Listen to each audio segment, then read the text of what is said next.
Hello and welcome to the very first episode of the podcast series from South Asia Democratic Forum, SADF. Hosting today's discussion from England, I'm Rayhan Rashid, and joining here with us today from Brussels and London, Paulo Casaca and Tania Amir. Paulo Casaca is a former member of the European Parliament and of the national and regional parliaments of Azore. Paulo is also the founder and executive director of South Asia Democratic Forum, this platform. And Barrister Tania Amir, she is a prominent Bangladeshi lawyer and rights activist, very well known for her work in human rights, women's empowerment, and child rights. And of course, she is interested in, like everyone, South Asian affairs. Thank you, Tania and Paulo, for joining with us today. Today, we are going Thank to you for discuss having us. India-Bangladesh relationship. So, to give you some context, very brief context, India and Bangladesh, two South Asian countries, two countries with a shared history through thick and thin, two very proud old friends at the world stage. Now, under a new regime in Bangladesh that you all are aware of, led by a celebrated Nobel Peace Laureate, now that relationship between the two friendly neighbors seems to be a little bit strained. Sorry, I know that sounded like a little bit of an understatement, given the current situation. But let me start with Tania Amir. Uh, can you briefly take us through the recent developments between the two countries? And more importantly, how concerned will you be as a citizen, as a Bangladeshi and also as a world citizen, seeing the way things are heading? Um, I think my sense is that there's a lot of gesturing and posturing uh, from both sides. But in terms of at the government level, I'm not fully convinced that the relationship has fully deteriorated. There are certain reactionary elements, both in Bangladesh and in India, and the fringe journalism on both sides, yellow journalism on both sides. Um, However, I do believe that the people-to-people contact, the track three diplomacy is extremely strong, especially the solidarity that people feel, particularly with West Bengal, with Bangladesh. That is not something that can be taken away, this solidarity, by any individual, individuals or any reactionary groups, um, or yellow journalism, one way or the other. The ties go back centuries. It's a common culture, common language we share, particularly with West Bengal. And of course, with rest of India, we have a common history that we share. It's the largest border we have. And we have no option but to have a harmonious relationship. Thank you. Uh, Thank you, Tania. Uh, I assume by yellow journalism you're referring to disinformation, right? Disinformation, reactions, there is an element within Bangladesh also who are getting themselves into a frenzy, thinking that there would be sort of surgical strike, which seems very, very unlikely. Um, so we are having the uh, Indian Foreign Secretary visiting us just tomorrow. And one of the things perhaps he could state is that there is no such uh, policy decision by the government, make it abundantly clear. So certain elements who are getting themselves into this frenzy in Bangladesh would be put to rest, that there is no such probability nor possibility of anything like that. Paulo, what do you think? Well, first of all, Dr. Rashid, let me express my gratitude for your availability to moderate this conversation. I No, am it's an really, honor.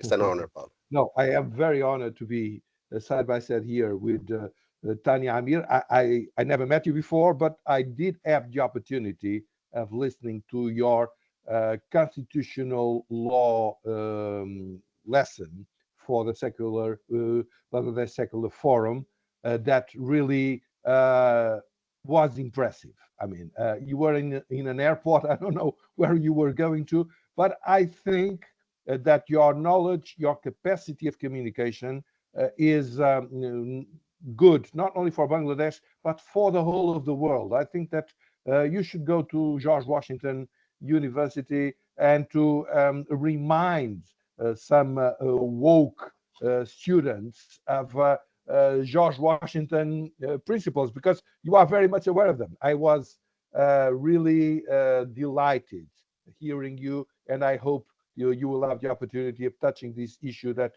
it's really the most brilliant lesson I had on the principles of democracy, of checks and balances, that I heard for a very, very long time. SADF is now trying a new formula, which is a lighter formula than the ones that we used before. These webinars are now, we are now going to these so-called podcasts. I am not the driving force behind it. I mean, I'm a bit the old-fashioned guy, but of course, I think it is necessary, and I'm very much hopeful that it will succeed. And just regarding this issue of India, Bangladesh, I have absolutely nothing else to say from what Tania Amir said. It's absolutely correct. I would just like to add something, which is, um, from my point of view, obviously, the Yunus dictatorship, because that's what it is trying to fuel this issue of India, this external enemy issue, just to hide the mismanagement of Bangladesh, because the whole frenzy and the whole of this publicity on desecrating the flags and insulting and so on started exactly when Moody, which is the best well-known world rating agency, made a devastating diagnosis of the economic situation in Bangladesh. They downgraded the credit rate of Bangladesh in the 18th of November, a very important evaluation that also set a negative So, Paulo, expectancy. And are you trying to say that this is somehow to divert the attention from the economic scenario? absolutely, absolutely. And I think that the Indian civil society, I think that the Indian diplomacy, they understand that. I mean, they need no lessons from no one. But I mean, the Indian civil society that is very open, contrarily to what some people pretend. It's a very open civil society. And the civil society should be conscious of this, should not entertain this game. I mean, should not appear like, well,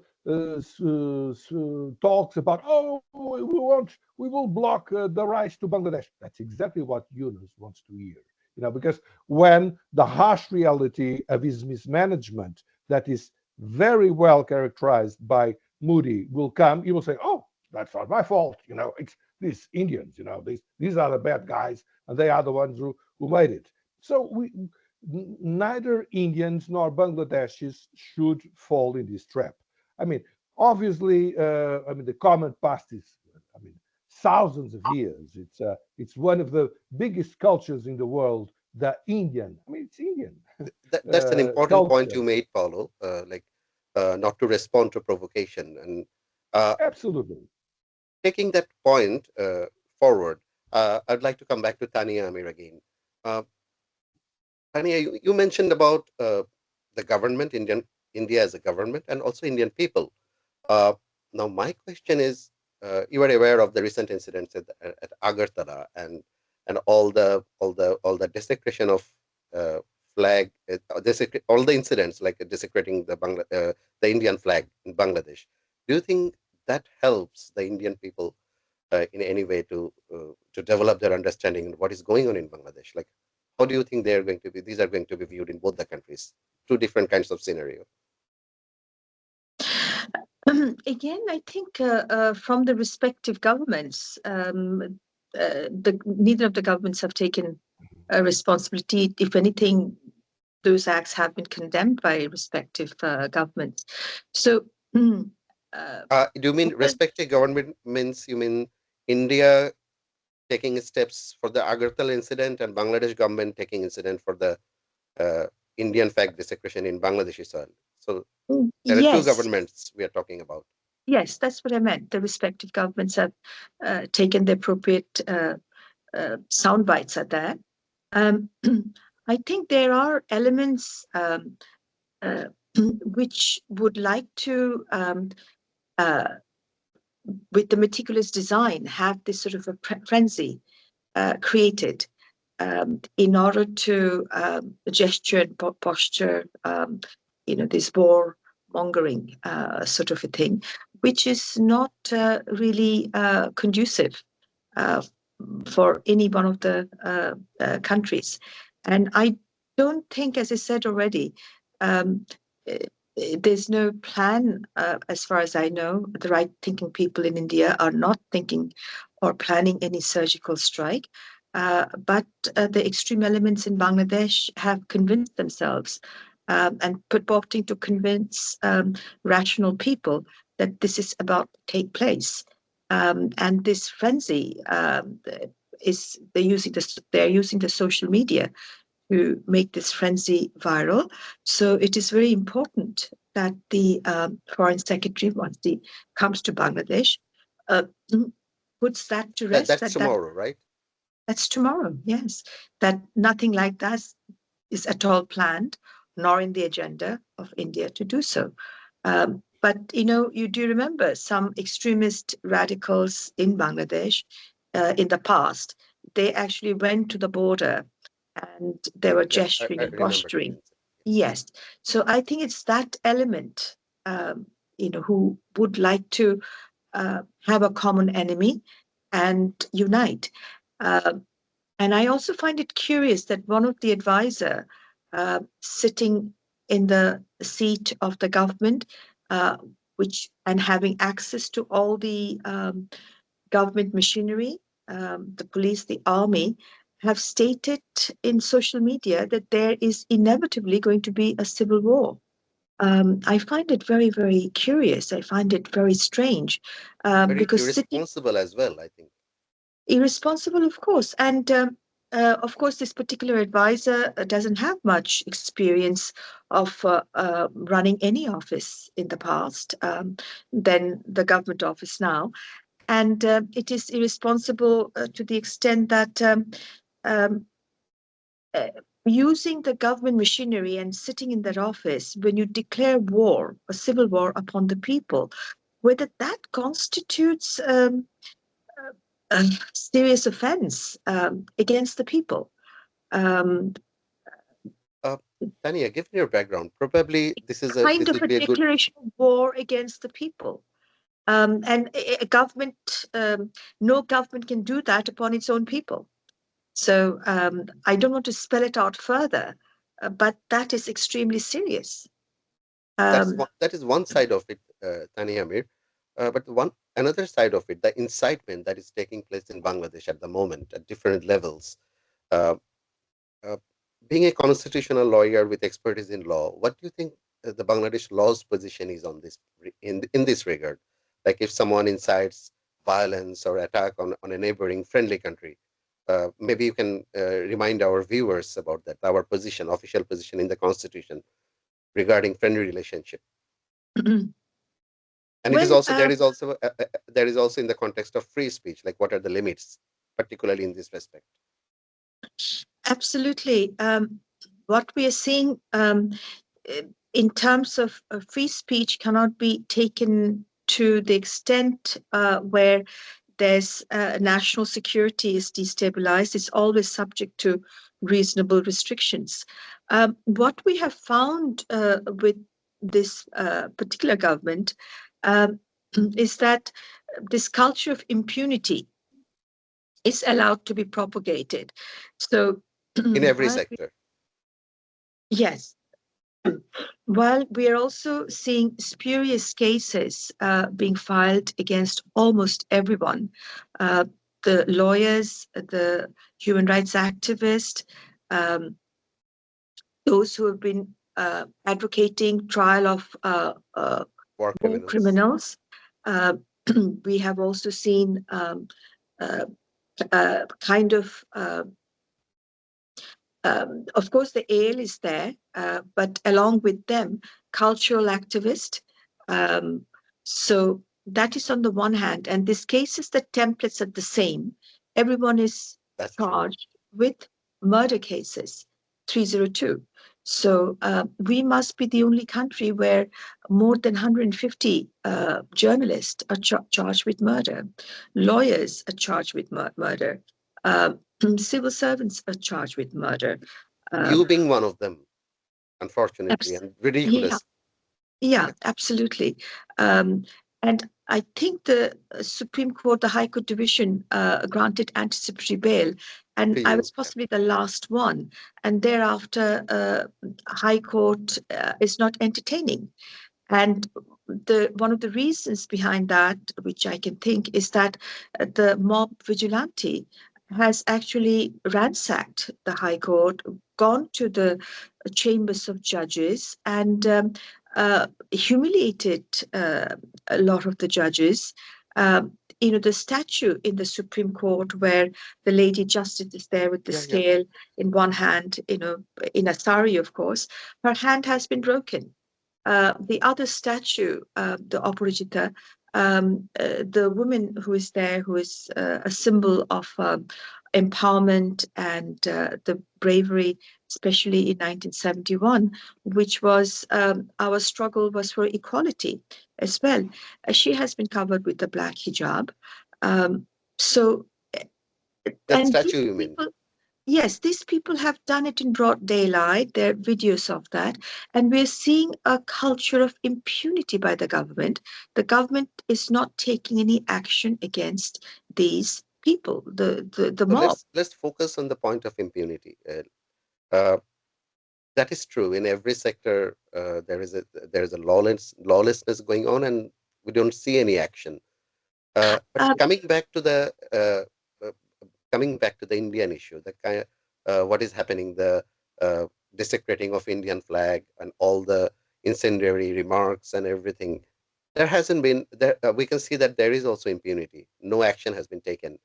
Uh, if I may remind our just, I think it needs to be mentioned for our viewers' benefit. Uh, in India, what happened? What did the Indian government did do? Uh, you all know about the Agartala incident, the attack on the Bangladesh embassy there, and very swiftly, Indian government took action on that, as I read in the newspaper. Uh, and I think 7 police officers, security officials, they have been suspended, and an investigation is ongoing. So that is that incident when the Bangladeshi embassy was attacked in Indian soil. And another thing happened in West Bengal too. There were certain Indians, they actually desecrated Bangladeshi flag there. And now I read in the newspaper, I read it yesterday, that actually the West Bengal police they've arrested, I think, 3 individuals for that, like desecrating another country's flag. But we didn't see anything like that in Bangladesh. Like Bangladesh government, I think like they're in Ryan, absolute impunity. to take it further about the flag issue, the culture of impunity, as I was saying, is going further. And then at some stage, I think we need to connect the dots as to who is behind this. So we have Chinmoy Dash, who Yes, has been, yes, on this flag issue for treason. Now, I want to bring in the constitutional position of treason. It is a British law in the Penal Code where at the time when there was colonialism, treason was seen as anything against the government. Yes. So there was a case where I had challenged this whole section of treason because it cannot be against the government because that is against democracy. That is against the basic fundamental premise.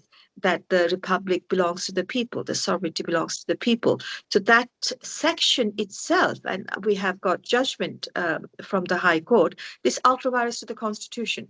So to what extent that section at all exists is questionable, under which Chinmoy Dash has been charged. Secondly, there are no ingredients of treason. And thirdly, no one needs to be arrested for that. So what we are finding is a discriminatory application of the law and impunity against a certain specific group of people with a certain political ideology. And that's what I want to highlight. So we are seeing ISIS flag being used in Bangladesh in And various no action rallies. taken. Yes, and again, there's impunity. So, with writings on the ISIS flag in a foreign language, some of these people are speaking foreign language, which is Urdu, and they're challenging the entire status of the republic itself, and carrying ISIS flag openly.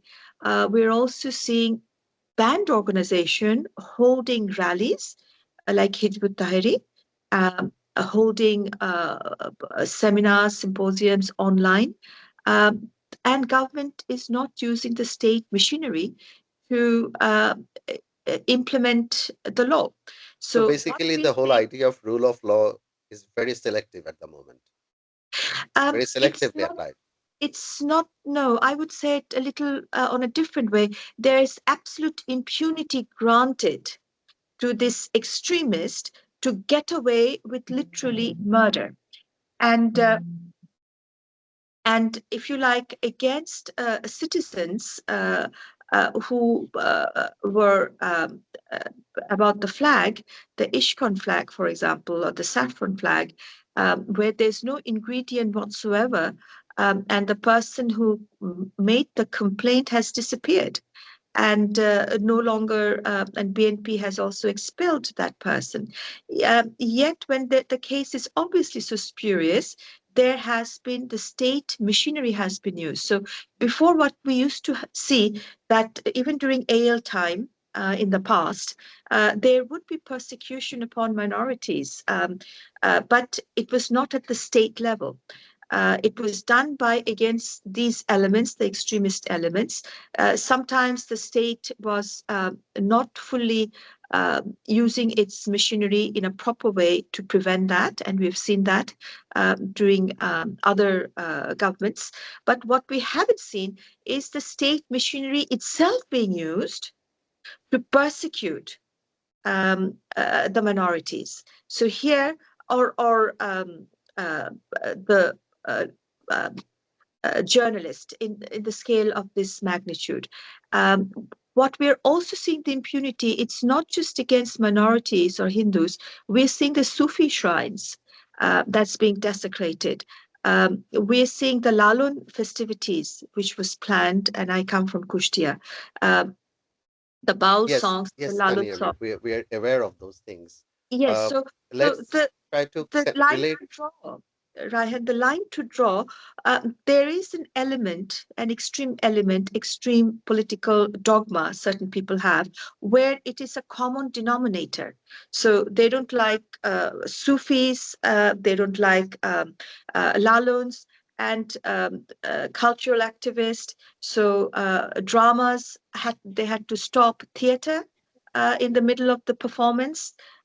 So what we are seeing is anyone who is secular, anyone who is progressive, any group that is culturally active, anyone who has a understanding of Islam, which is based on religion of peace and harmony, um, Laluns, Sufis, and women in particular.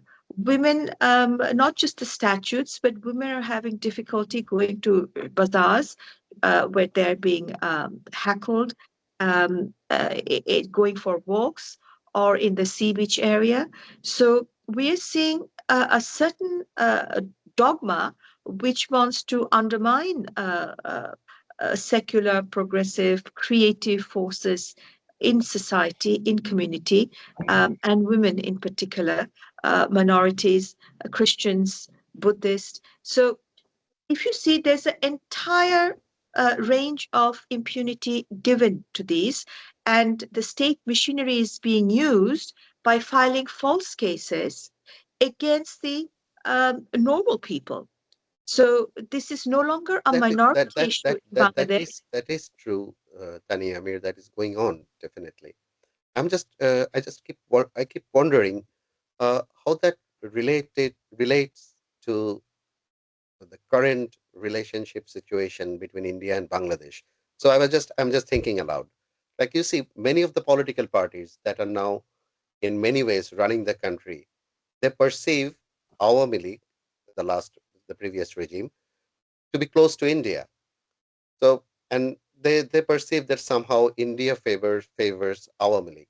So my question would be, is there any factual basis to this perception, or is there any way that this particular perception is affecting the behavior of the current regime?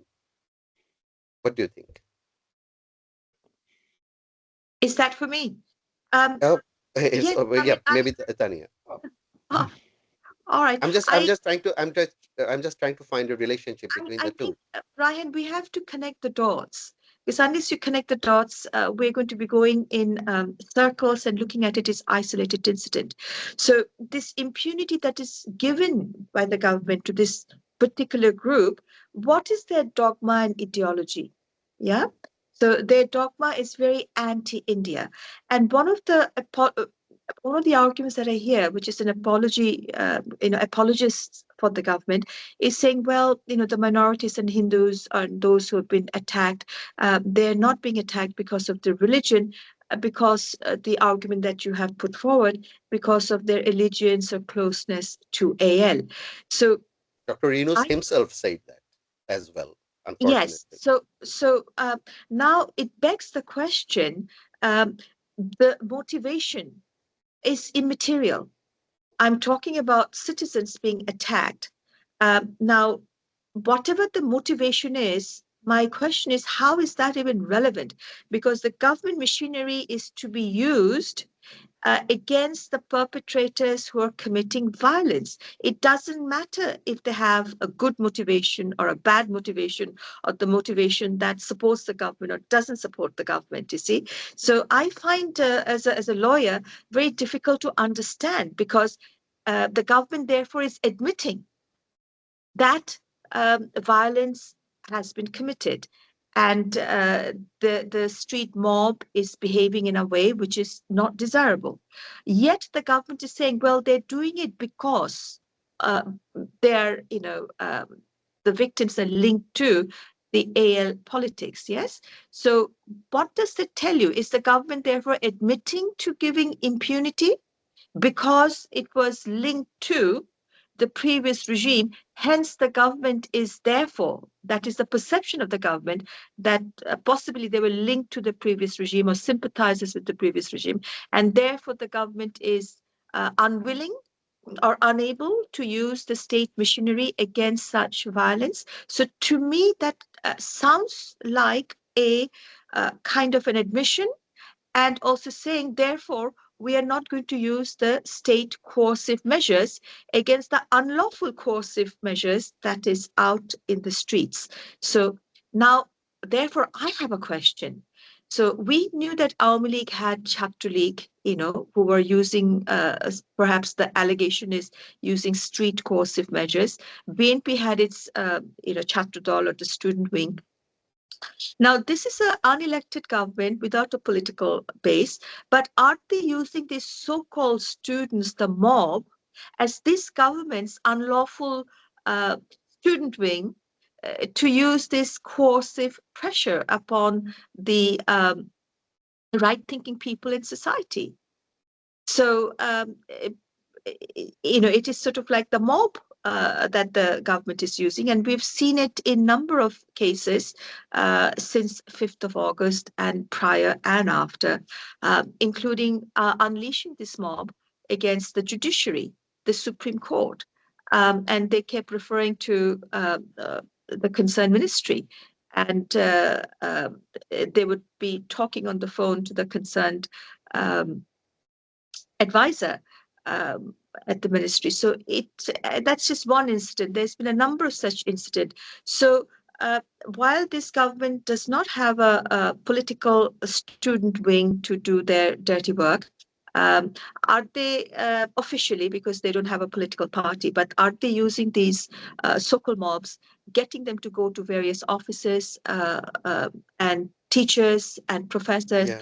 forcing them to resign? So in a Mm, sense, I get your point. So yeah, in a sense, is the government trying to using connect these as the a, dots, trying yeah, to connect and the dots. apologizing for them that they're only doing it, these kids are only doing it because they were sympathizers. So um, is that a justification, admission, and therefore thereafter a justification not to apply rule of law and grant them an unbridled sense of impunity that you can get away with just about anything, which has resulted in the lawlessness and a reign of chaos and terror, um, where the law enforcement agencies are not being able to do very much against such mob violence.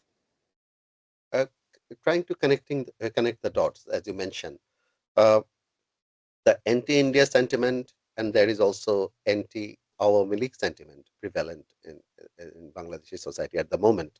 Do you think one is influencing the other, or it is considered like if AL is considered by the current regime as its adversary, therefore being a friend of the enemy, India is also an enemy by default? Do you think that is the line of thinking that is going on at some level? You said thinking. I don't think thinking has much to do with it. It's sort of uh, arising base sentiments or lower emotions. Basically, they're responding to just impulse. Basically, there is Yeah, but no level, no clear-headed thinking. You don't think there exists. there's no clear-headed thinking at all.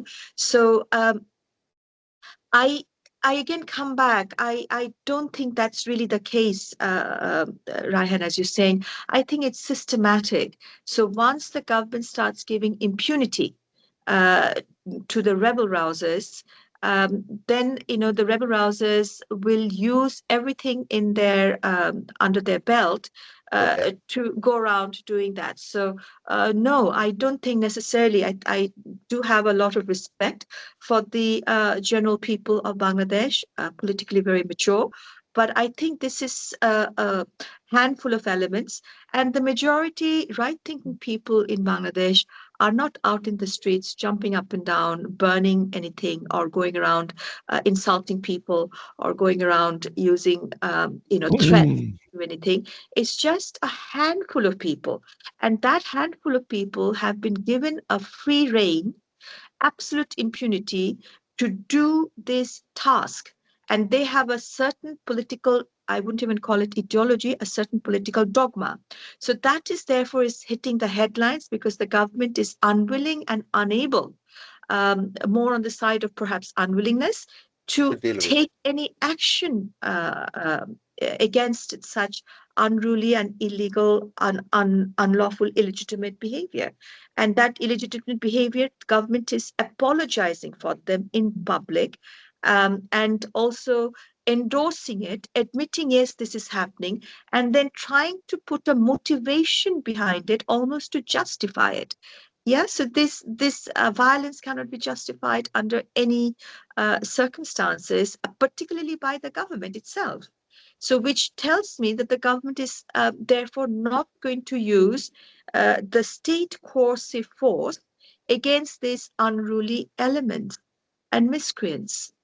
Uh, uh, Paulo, I'll ask you, like you've been listening to Tania, Amir, uh, like from someone in the Europe, and Europe has its own history of uh, conflicts and societal unrests. So, what you're hearing from Tania, how do you view it? Like, what is your take? Well, thank you very much. I think I would even go a bit further than Tanya. I think that The way that the authorities are acting, I never saw such a close parallel with the darkest romances of George Orwell, because I mean, you are somebody like Shahryar Kabir, whom I know very well, and passed the whole of his life fighting for making the ones who make the genocide in 71 responsible. What do? They accuse him of genocide. You Okay. were referring to 1984, Orwell's. Uh, of course, but 71 genocide in Bangladesh. That's what I Yeah, yeah, was of course. referring to. Not only 84, because Orwell wrote many other things, but 84, of course, is the most well known. What is, and for Europe and for the West in general, Hare Krishna. Well, please do not use these acronyms, because nobody knows what these acronyms mean in the Western world. But Hare Krishna, everybody knows what it is.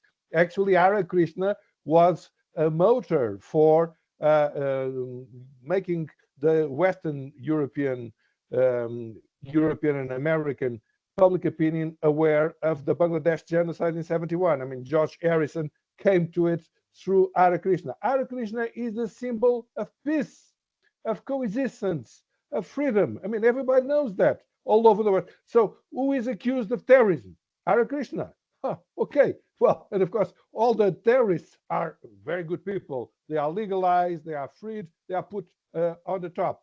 So, this is a level of lie that goes far beyond what we are accustomed to. This seems to be really coming out of Orwell's 84 romance. So this is really dramatic. And in this context, what we have to do, and I do repeat, is not to fall in the traps of this. Well, of course, India. Of course, India is the biggest democracy in the world. So, of course, these guys are anti-democratic. So we must be against India, obviously. As Hare Krishna. Why?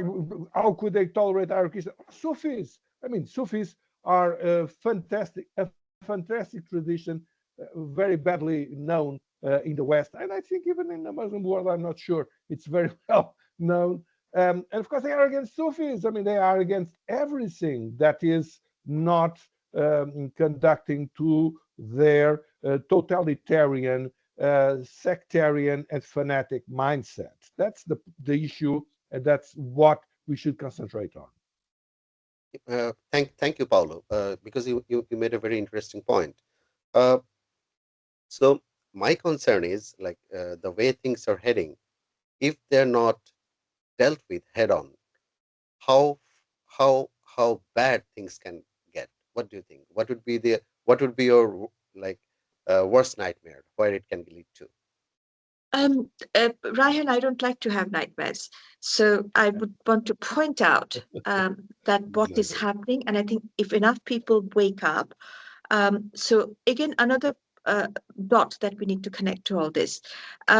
177 terrorists have been released, right? No, Yes. it's another dot to connect.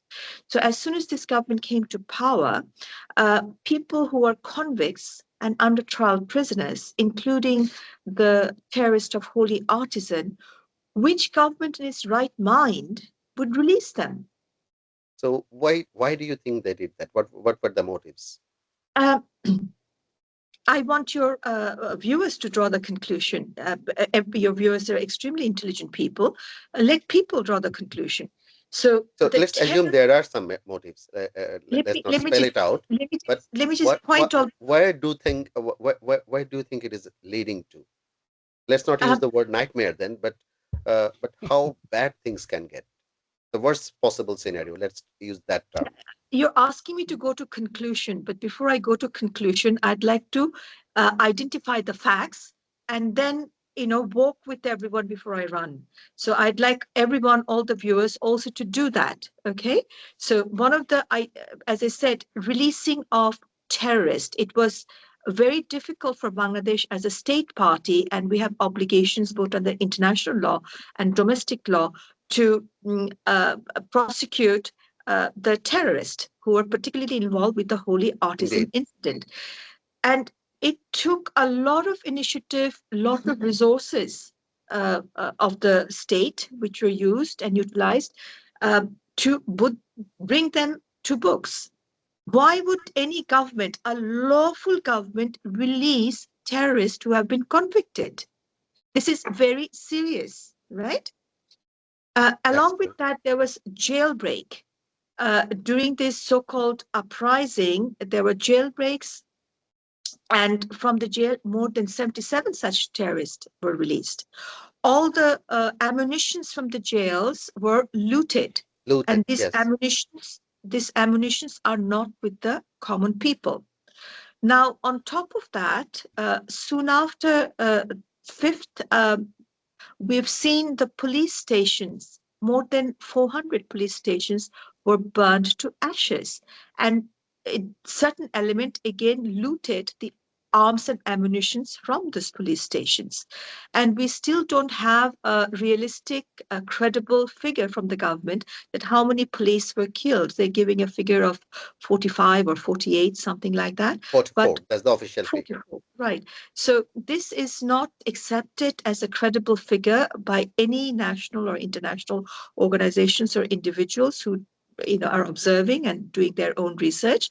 On average, if every police station there were 2 or 3 police were burned, then we're talking about more than 1,000. And we've also seen the way how the police were killed in a brutal way, where they were slaughtered with the kind of injuries which has the signature of ISIS. At the same time, the students that were killed and murdered, we are not, because we are not sure as to who did them. There is the kind of bullets that were used, and The one of the ammunitions. advisors, 7.26, one of the advisors raised that question, that those were not used by the police or the army. So then who used those police? Were there mercenaries in police clothes? Were there mercenaries in army uniform or in plain clothes who were doing that? In front of my office, our caretaker took a picture where on top of the metro rail, there were 2 men who had snipers and shooting down, but the clash was between the police and the mob in front of the office downstairs. But someone was shooting. The 2 mercenaries seemed to be shooting from the metro rail, which is above the street level. So there are many evidence like that. So it seems that the way how this was orchestrated, as if and police, we know, were using rubber bullets a lot of the time, most of the time. So then who actually were carrying out these violence against students? And to date, we don't have a full figure by the government. Government told us within a month, they're going to give us all the figures of the students who died along with the postmortem reports, because the postmortem would tell us the trajectory of the bullets, where it came from. Did it come from above or, which is, and that would tell Exactly. lawyers like us um, exactly what has happened.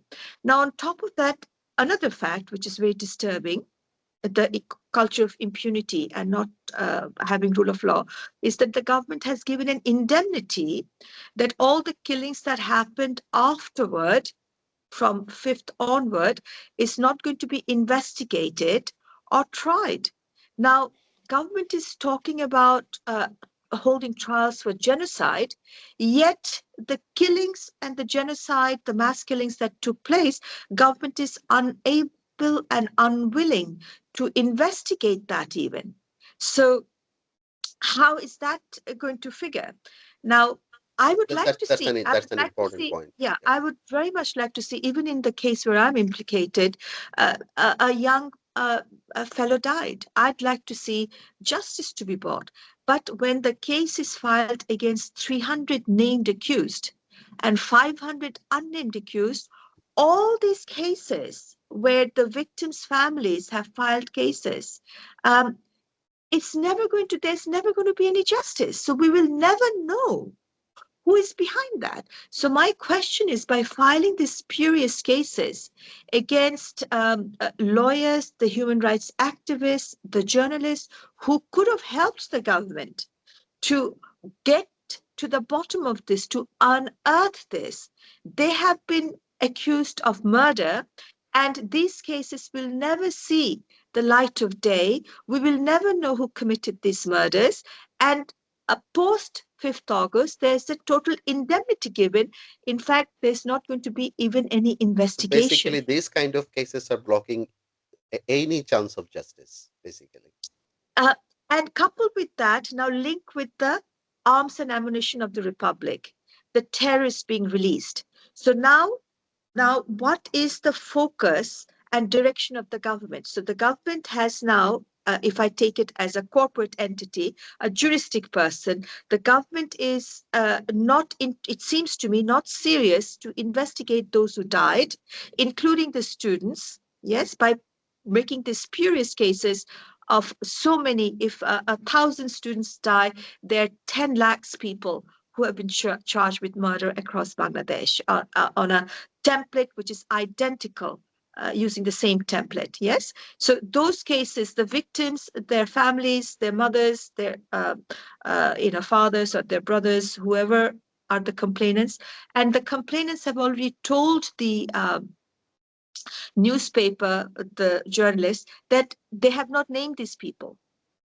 So they did not name them. So in my particular case, I was not named. In one of the cases, I will not name a sitting judge of the High Court. He has been charged with murder in a similar template that has been used. And the day of occurrence, that particular honorable judge was sitting in the Supreme Court presiding over a bench. Now, he has also been charged with murder. So I don't think the government is serious in any way to find out, to investigate who actually committed these murders prior to 5th August. And post 5th August, an indemnity office order has been given, which is ultra vires to the constitution and absolutely void ab initio, that no investigation can take place and no one can be charged with the subsequent murders, which included against the police officers of the Republic and burning of Well, the police stations. So uh, while this is going on, the terrorists are released. Now, I exactly. ask, where are the arms and the ammunitions? And we have also seen another shift in policy. So while Paulo from Europe, if you want to come to Bangladesh, there will be proper verification and investigations, whether you're a proper person who is entering, or what is your background check will be done before visas are given. But there's discrimination. All of a sudden, the government has changed the policy for Pakistan. So anyone who is coming from Pakistan, the kind of investigation and the background check, whether they're involved in terrorism or supplying of arms or not, that is not going to happen anymore. So there is this office order. So Yeah, Tanya, those if you allow me, I think that you are very clear on the nightmare. The nightmare is there. I mean, we don't need to say what it is, because that's the nightmare. And of course, as Moody said, with the Yunus government, the nightmare will get deeper and deeper. The issue now is for the dream. And I think you are the dream. You, Tanya, Rayhan Rashid, and all these Bangladesh very, very knowledgeable, you must now think of how to bring back Bangladesh to democracy. It's going to be a very difficult task, but this is really the dream we have to concentrate on. I think that we are very much over our Uh, time. Paulo, we are Yes. actually we are also reaching the end of our program. Uh, uh, so thank you again, Tania, Amir, and Paulo Casaca, for joining this podcast. It had been a very interesting conversation. I'm sure our audience found it as enjoyable and as informative as I did. Uh, there is still so much to discuss and understand. I look forward to do it in our future conversations. I also thank our viewers and listeners for staying with us today. For more discussions like this, please subscribe to SADF's YouTube channel and the website. Thank you all. SADF, thank you Thank you all. both. And it was really an honor and a pleasure to be here Paulo, with the both of honor you. was mine. Absolute Thank pleasure. you. And I look forward to meeting you in person soon. Thank you very much. Absolutely. Me as well. Okay. Bye bye. Bye bye. Goodbye. Thank you, Rahan.